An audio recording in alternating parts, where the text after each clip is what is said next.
Thanks so much, Gemma, for having me in today. Seafood, yeah, it's a tricky one. It's the odd cousin of the sustainable food movement, yeah, it is understandably tricky. So I'm gonna talk you through some basics here. I'm the Sustainable Seafood Advocate of the Marine Conservation Society. My email address will be at the end. I lead on business and consumer engagement with our seafood programs. So take down my email address. If you've got any questions, you need any help with sourcing seafood at work, let me know, and I will do my very best to help you out. Right, there are more types of fish than all other vertebrates combined. So that's all the frogs and dogs and cats and bats and lizards. If you add them all up, there are still more types of fish. Yet, we only eat, in this country, 80% of the seafood that we eat is made up of 5 species: cod, haddock, salmon, tuna, and prawns.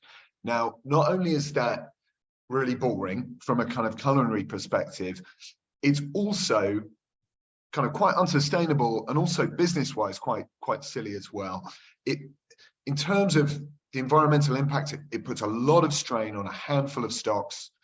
For wild fish, that can lead to some serious overfishing. For farm fish, that can lead to some really unsustainable practices on farms. And, you know, it just means when there are shocks to a food system that relies on kind of just a handful of inputs, the wheels can come off quite easily. And, you know, there's can be environmental shocks, as we're likely to see with climate change. But even, you know, when you look at the Russian invasion of Ukraine, suddenly whitefish costs going through the roof. Suddenly, it becomes really expensive to source oil that goes into the fish feed. So farm fish prices start going up as well. So, you know, we really need to start being a bit broader, diversifying our seafood consumption, both at home and, you know, and at work. There are 125 species on the Good Fish Guide. That'll just show you, you know, how many different things that we can eat in the UK, source and sell within the UK. You know, there is variety out there, and there are some really great options and some not so great ones as well.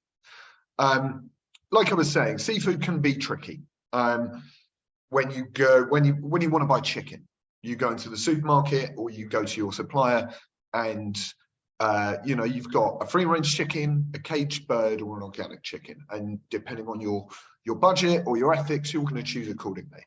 When it comes to seafood, that just becomes infinitely more complex very, very quickly. You've got 10 different species. Some are caught, some are farmed, some are, you know, different capture methods. Some are from overseas, some are local. It suddenly becomes very tricky to decide what's a good choice. So at the Marine Conservation Society, we developed the Good Fish Guide over 20 years ago as a book. It's now a website, an app. It's really easy to use. You just need to know what your seafood is, what species it is, where it's caught or farmed, how it's caught or farmed, and whether it has certification. And you will be given a rating. Green is good, red is bad. It's a kind of, we tried to simplify the process of choosing and using sustainable seafood and make it much more intuitive. We, as an organization, recommend that businesses try and source and sell seafood that's rated 1 to 3 on the Good Fish Guide. So that's green into amber.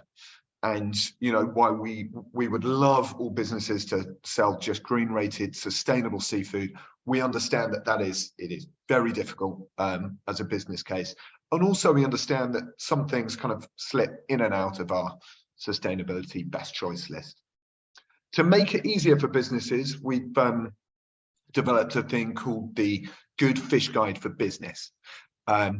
And this means that you can set up a confidential profile. You can use it all sorts of different ways. You can either go through all the seafood that you currently source and sell and put them all on your source list. and you'll be given this handy little pie chart here showing you visually how your sourcing stacks up. You can use it maybe if you're looking to improve the sustainability of your menu more broadly, or test out potential new products or new species. Also, if you've added something on there that's maybe a 4 or a 5, you found out that actually something you're selling every day is actually not a great choice, it'll give you sustainable alternatives. Sometimes that will be the same species from a different fishery, or maybe a sustainable farm. Or sometimes it'll be a slightly different fish, but with a similar flavor profile that can be cooked in a similar way with similar recipes. So it's a really great, really powerful tool. It's completely free. There's also loads of guidance and resources up there as well. And yes, things like kind of how to literally, if you know nothing about sourcing sustainable seafood, it'll take you from that first step all the way to the end, help you draft a sustainable sourcing policy, all the bits of kind of admin and due diligence that you need to get your head around. And we've really tried to just simplify that, get all our tools online. So yeah, as a society and as kind of business owners, convenience has really got in the way of things. It's really starting to have an effect on the planet, really. And you know, for years, all we've wanted is consistency and availability. We want to eat the same things. We want them to be the same shape, the same size. Fish aren't all the same shape and all the same size. When I used to sell seafood, you know, they're all different grades. You know, some are bony, some are not. Some can go through the filleting machine, some can't. Some people don't like flatfish, some people don't like bones. So we've ended up with this homogenized food system, especially in supermarkets and food service, where people just want a kind of bit of meat without any bones, without any eyes. Easy to eat because no one's taught them how to, you know, how to eat a place or a Dover sole. So culturally, you know, things need to change, and we as business owners need to try and encourage that and encourage our customers to try new things. And delicious things, they take time and they take care and they take thought. You know, if we go to France, Spain, Italy, seafood cultures are completely different. The way seafood is served in businesses, in restaurants, at home, is all very different. So we just need to all kind of try and gently nudge British consumers into this way of doing things, I think. Now, I think importantly, as business owners, we need to just be a bit more mindful with our menus and see sustainability less as a kind of box ticking chore that we all have to do. You know, for chefs, this should be exciting. This should be a culinary adventure.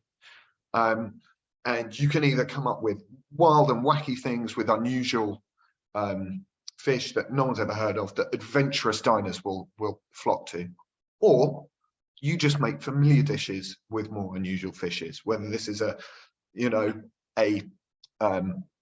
fish in batter with chips using hake instead of haddock, or a fish curry using gurnard. You know, there are perfectly delicious fish out there, and people just need to be encouraged to eat them by having them dressed up in accessible things. Now, here we've got a spread of fish. Forgive me, I've been off for a while. Mackerel, hake, sardines, pouting, coley, and pollock. All great choices. All have sustainable options on the Good Fish Guide. All sourceable from small-scale local fisheries dotted around the UK. Why aren't we using more of these? You know, they're all being sold to Europe. 70% of the seafood that we catch gets sold to Europe, and you know, 75% of the seafood we eat gets bought from overseas. So, you know, let's try and redress that balance a little. The problem is, people don't know how to prep these fish. Coley, whiting, and pouting, they are not prime fish. They are not firm, meaty fillets like you get with cod. But in the same way, beef short rib isn't a prime cut of meat. You know, you wouldn't pan fry beef short rib for a minute each side and give it to a customer, that's not going to work.